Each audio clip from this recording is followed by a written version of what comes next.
so I can share my screen. It's not letting me.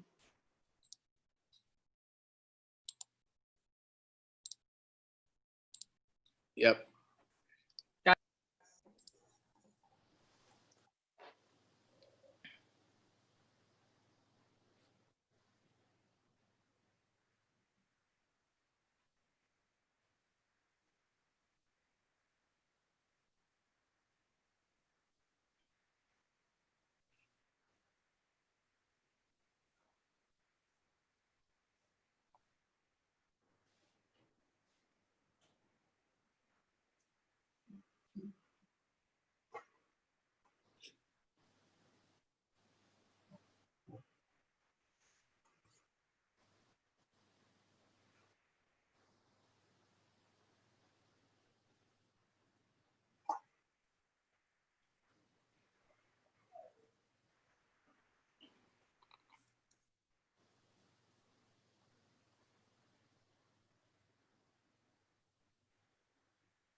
Good morning. My name is Ben Sapp, director of the Mazza Museum, and would like to welcome you to our November Mazza Artist Monthly. We are grateful for you joining us today and wishing you and your family a blessed holiday season as we go through the next several weeks. A bit of history about the Mazza Museum for those of you that are joining us new is that the museum is located on the University of Findlay campus. It is the first and largest museum of its kind in the world. Started in 1982. Today we have in the museum at any one given time about 350 original works of art on display.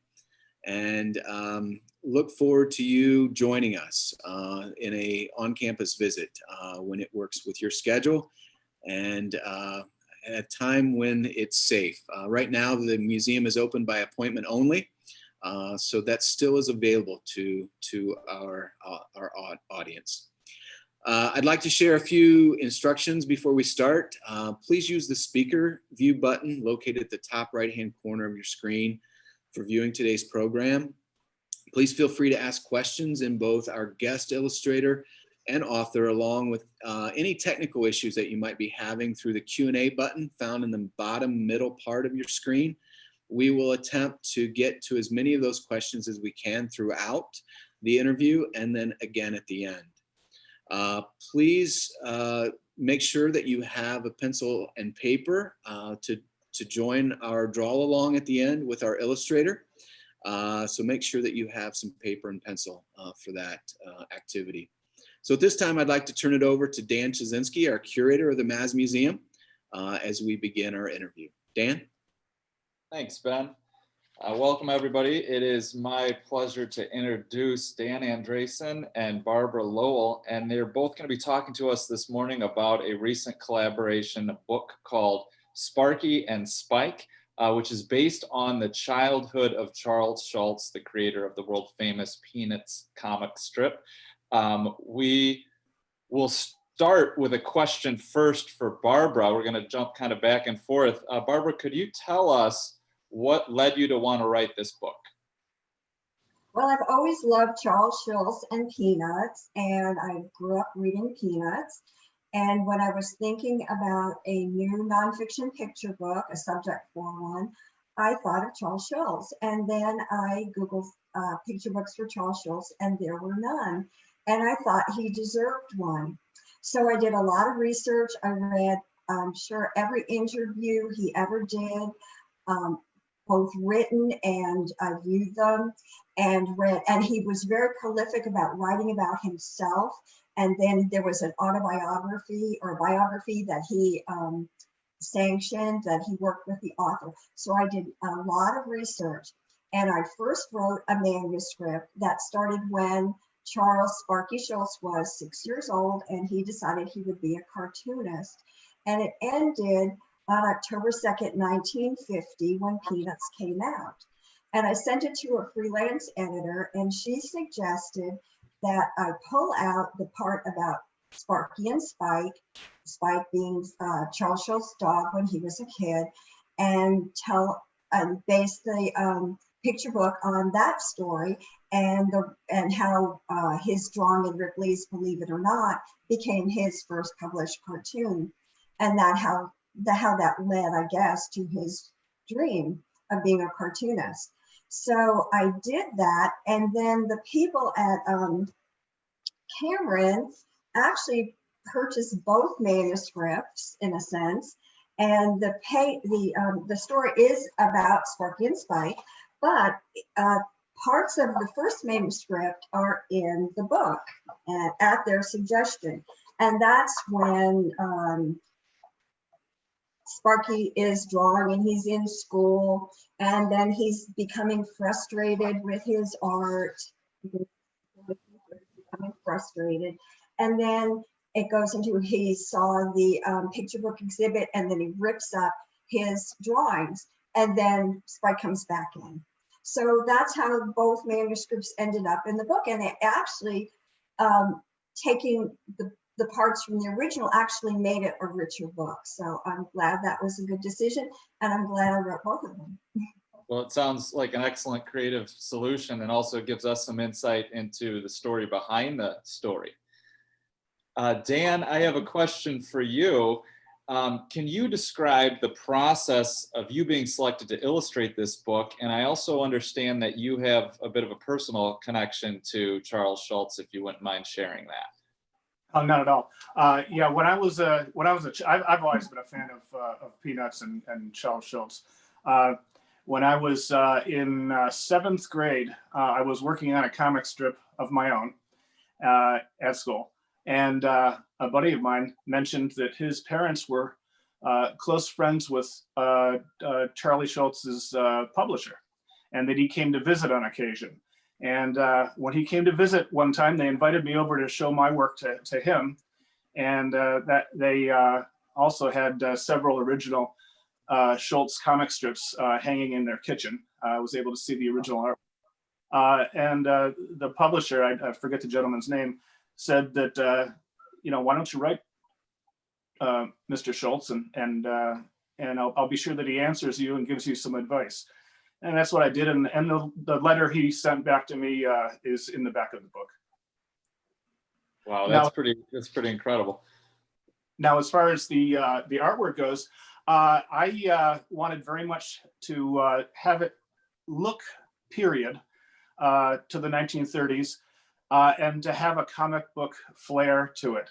So the images are graphic, and the coloring is I used the Ben Day dot pattern to mimic Sunday comics and that kind of thing, and the whole thing is kind of in a comic strip format.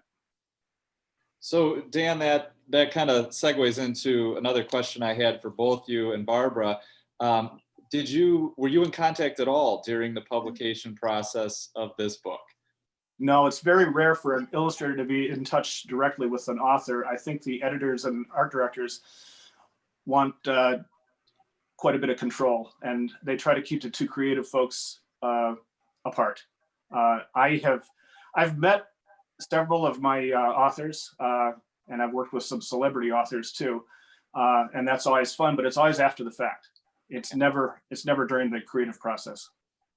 So then my next question for both of you would be, were there times where you wished you had contact with each other during the creation of this book?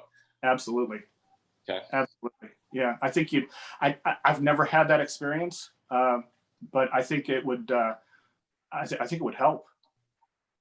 Barbara, could you? Except if you got some bossy person telling you what to do. What I like is to be in contact with Dan or another illustrator, just pretty much to say hi, and I'm so excited. I've seen your samples and I think they're great, and that kind of stuff. And to be available if someone has a question, because mostly I am only writing nonfiction or historical fiction, so I have to do lots of research. And one time an illustrator had a question about characters dressed and what were they wearing. So I helped with that. But other than that, I don't know really how I would be helpful. So I see the art, I pretty much see the almost final art, and I can make comments about it.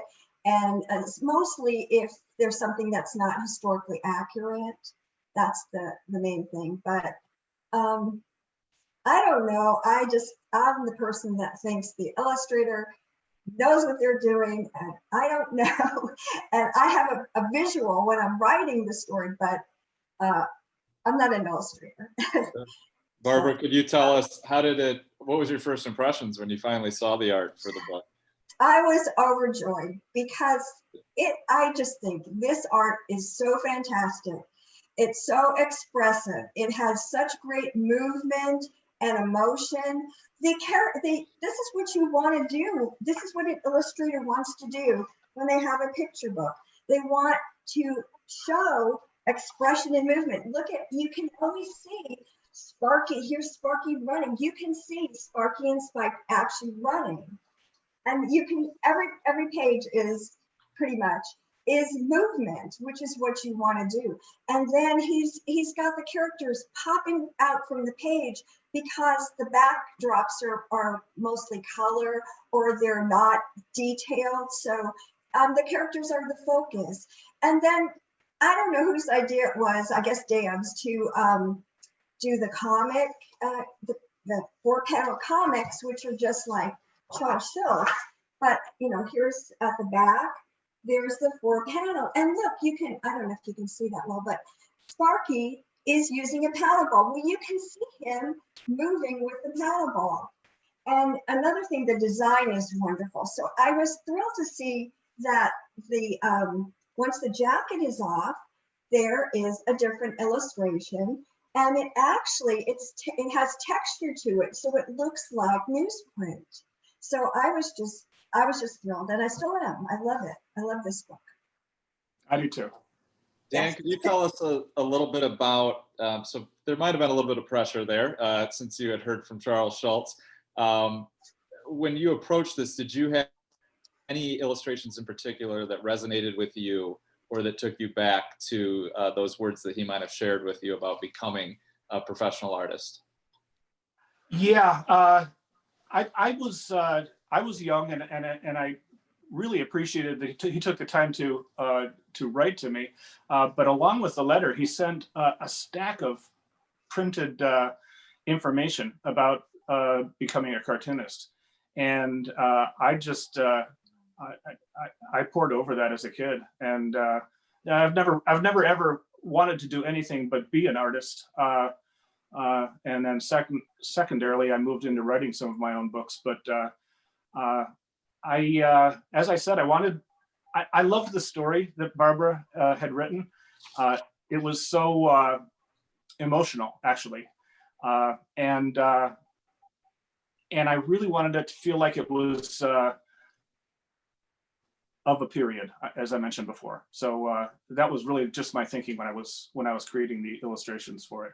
Another thing I was very concerned about was that it didn't look like I was trying to imitate Charles Schulz's artwork. Mm-hmm. I wanted it to look unique. And it does. I would be remiss if I didn't mention this before I ask you what you're working on next. The women in my family are huge American Girl fans, and Dan Andreasen was the cover artist for the American Girl books. We do have one of those in the Mazza collection, the cover of Felicity, which we're honored to have, and it is exquisite when you see it in person. That being said, Dan, what are you working on now, if you're able to share that with us? I'm actually doing some personal projects, because this is pretty much with the COVID thing going on. It's a real tough business year. Libraries were shut down, bookstores shut down. The demand wasn't there for product. Publishers were not even in the offices for a good, well, still not in the offices. Yeah. So what I ended up doing was taking this time to create some of artwork for myself. So I have paintings by some of the masters that I've been fans of forever. And of course, I could never own these paintings, but I thought, why don't I take this year and make my own copies of them? So I'll share with you just a couple things I've done. I'm a huge fan of Vermeer. And can you see this? Yep. This painting is called The Girl with the Pearl Earring. Beautiful. So this is my copy of it. And I tried, the whole idea was I wanted to create something that was as spot on as I could possibly accomplish. I also did them to the exact size the originals were. Another painting, I'm a huge Rembrandt fan. So I chose one of his self-portraits and I did my copy of Rembrandt. Very cool. And just two more. I'm a huge Van Gogh fan. That's amazing. I'm a huge Van Gogh fan, so I found Wow. this was my favorite self-portrait he did of himself, and I actually worked so hard on this. I'm sure he knocked it out in an hour. I wanted it brushstroke for brushstroke, so I took my time and just even the quality of the brushstroke you probably can't see, but there's a translucence to the brushstrokes that I tried to mimic also. And then one last piece is in the process of being completed. I'm a Gustav Klimt, fan. yeah. I love Gustav Klimt, and this is, you can see at the bottom, it's not quite finished yet. Yeah. Wow. But Beautiful. this is a painting I'm working on now. And like I said, all of these are the exact dimensions of the original paintings. Yeah, that's incredible. There's a book I'm going to recommend that you read if you haven't already called The Forger's Spell. And the first painting you showed plays a role in that. So that's about the most successful art forger in history that was forging during World War II. And so the girl with the pearl earring? She's part of that. Yeah. So okay. take a look at that book because they talk about the whole process, the creative process, and what he would do to create an authentic or a very convincing forgery. But those are incredible. I'll definitely look into that. What was the title again? It's called The Forger's Spell.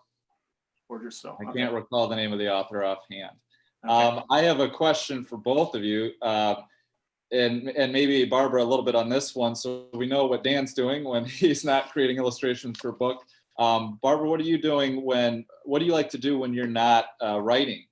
Okay, first I want to say something though. My daughter is 34, and she grew up with the American Girl dolls, and the first ones we had were Felicity and Samantha, and Dan illustrated those. And never in a million years did I think, when I read those books over and over to her, that one day he would illustrate a book that I wrote.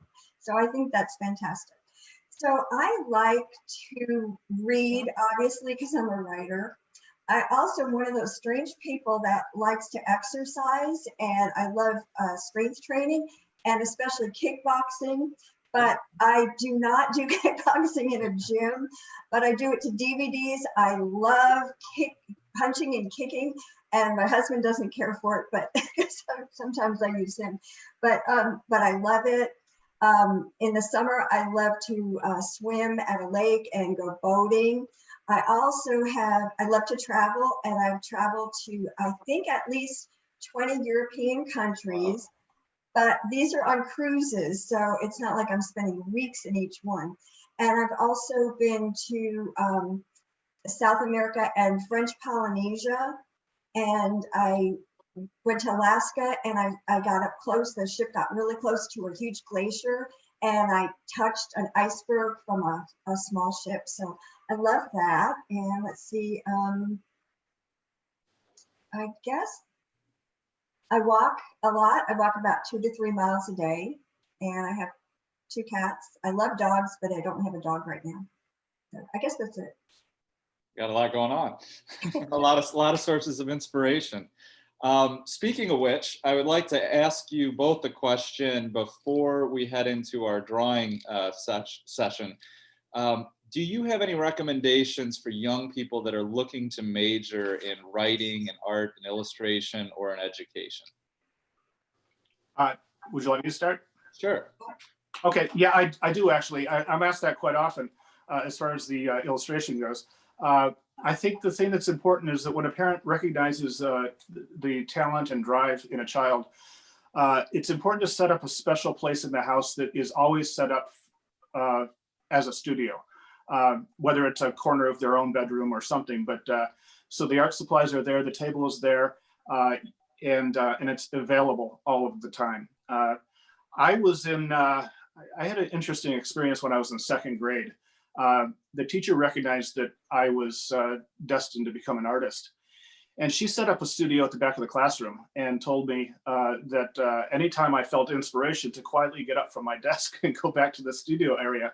And she had, funny thing is she had glossy pictures of many of the master's paintings that were laminated. And she said, use these as inspiration. I can't believe 50 some years later, I'm still doing the same thing. But that was an incredible experience because I was able to, I can't spell to this day because I wasn't sitting and listening to class, but I can paint. Fair enough. You can leave the spelling to the writers. Barbara, did you have any recommendations you wanted to share? Well, one for illustrators would be, I live outside of Tulsa in Oklahoma, and there are 2 museums in Tulsa that offer art classes for kids, especially in the summer, but after school too. So that would be a great thing to do.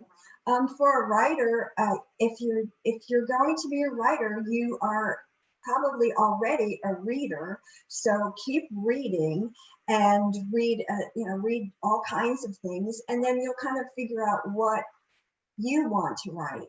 And also write. And at our library system, we have contests for kids to enter with their stories, and just keep writing your stories. I started writing stories when I was probably about 6 years old, but I got kind of lost along the way and didn't start writing until I was much older. But I guess that's the main thing.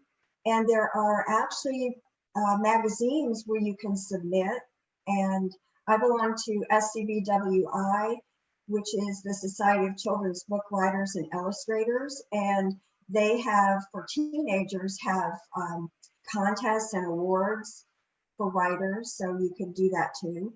But the main thing is reading. And when you're a reader, you will learn from that, because you can get an MFA when you're older, a Master of Fine Arts, but you don't have to. You can learn from reading, reading books about writing. So that's how I did it. I didn't know how to write, especially. So I had to learn how, and also from my friends, critique partners, and being in a close group of writers in Oklahoma. Well, thank you both Dan and Barbara for that. I do have one question from our audience that is directed towards Dan. From Barbara Myers. It says, I'm not only a fan of your American Girl books, but could you share something about your extensive work with the Laura Ingalls Wilder's book? Yes, I did the new Little House on the Prairie books, which chronicled the Laura's daughter Rose, and I did the cover paintings and all of the interior crosshatch black and white illustrations on the inside. That was a project that followed directly after the American Girl books came out, and I think partly was inspired by the fact that the American Girl books were so successful. Thank you. Now, I think at this time we're going to transition. I understand, Dan, you're going to do a drawing demonstration for us. So if you have your pads and paper ready at home, we encourage you to draw along. Okay, I'm not going to say what this is going to turn into until so they'll get a bit of a surprise, but I'll take it step by step. All right. Good. I'm going to draw my first.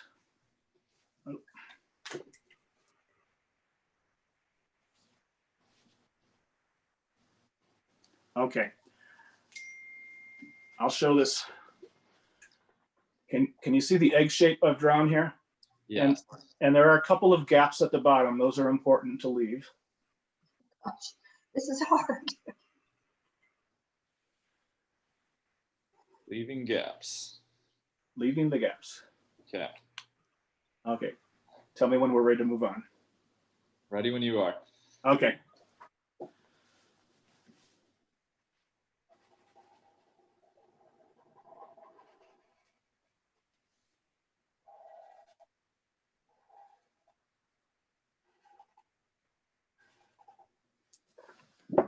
There's the next step. Okay.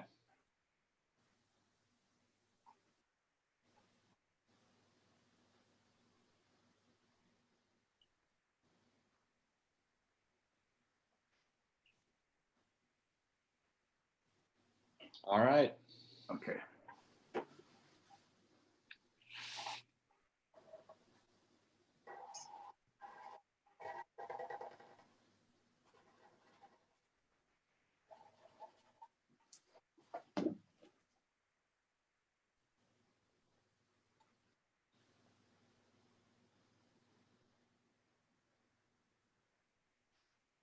Okay.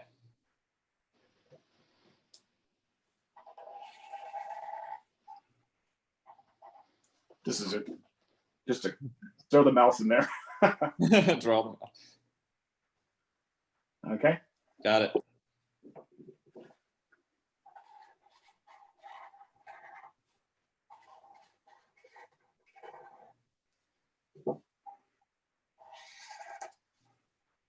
I think it's pretty clear at this point what we're drawing. Ooh, okay. Wow.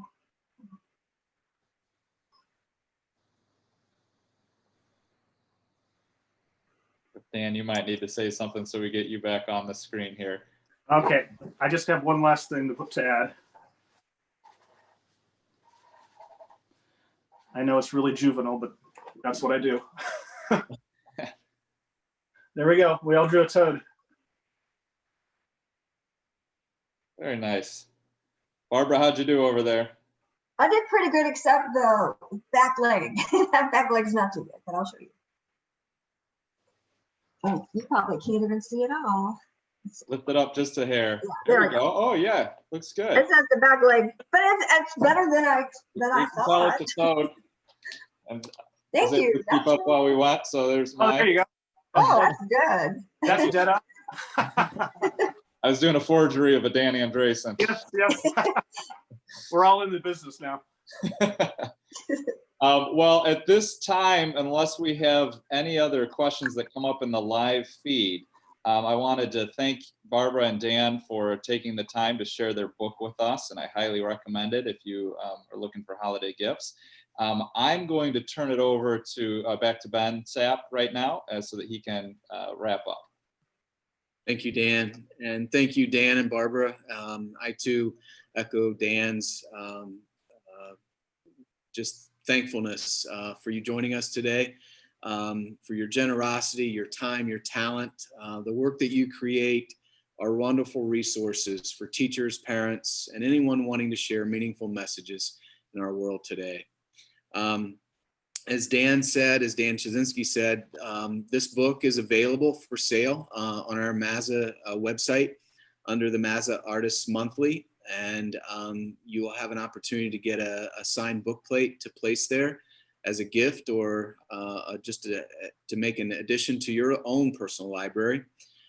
So please check that out. Those book sales will be available through tomorrow at midnight. So we'd encourage you to get on there and to purchase a book. Remembering that all of the proceeds for our Mazza gift shop help to provide funding for our, the many programs that the museum provides throughout the year. So thank you for your consideration in that. I'd also like to thank Amy Depew, Irene Martin, and then also Dan Chazinski for their part in today's interview. We appreciate your help in making this program a success. I'd also like to thank you for joining us for today's program.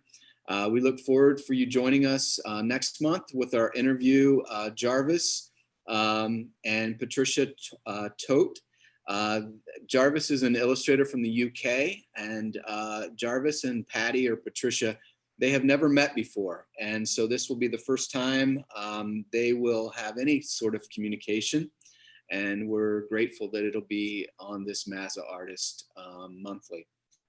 Please know that the university Mazza Museum is a nonprofit cultural institution that inspires the love of literacy. Your support helps to ensure the museum has the necessary funds to provide this type of program.